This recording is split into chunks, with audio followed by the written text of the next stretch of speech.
In neuroanatomy and neurosurgery, the ability to maintain a well-regulated and well-protected intracranial pressure is a complex but vital process. Because of the life-threatening consequences that can occur when maintaining the balance of the intracranial pressure goes wrong, it's a key physiological concept that both medical students and junior doctors need to have a sound understanding of. And at the end of this video, that's exactly what you should have. To explain things a bit easier, let's simplify it a bit. So the skull itself is a rigid structure which contains a limited and fixed volume of space, around 1700 milliliters. Now, the contents of the cranial vault consist of three components. The brain, which is around 1400 milliliters. The blood, around 150 milliliters. And the cerebrospinal fluid, or the CSF, again around 150 milliliters. Because of the fixed volume of the skull, these three constituents exist in a dynamic equilibrium, which helps to maintain a relatively consistent intracranial pressure.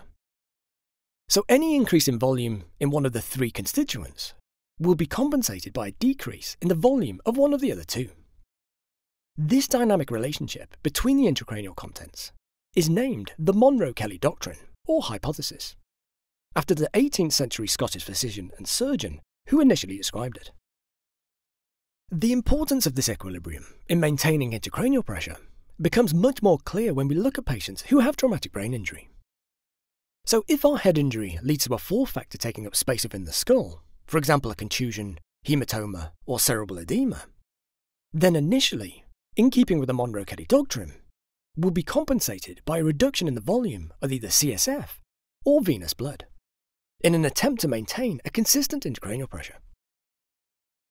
The problem comes, however, from when the volume of this fourth factor continues to increase, as there's only so much and so far that the volumes of blood and CSF can fall to help to compensate, and eventually will reach a point of decompensation.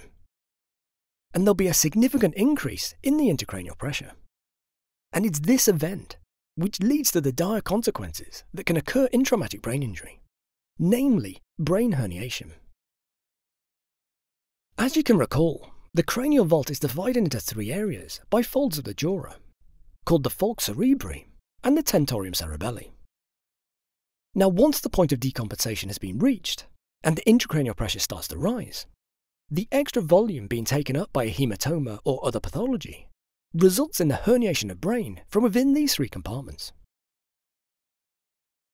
This may be in the form of a subfalcine herniation, an uncal herniation, or in the worst case, with continuing increase in the intracranial pressure, it can result in tonsillar herniation, in which the cerebellar tonsils herniate through the foramen magnum, compress the brainstem, and ultimately can lead to brainstem death.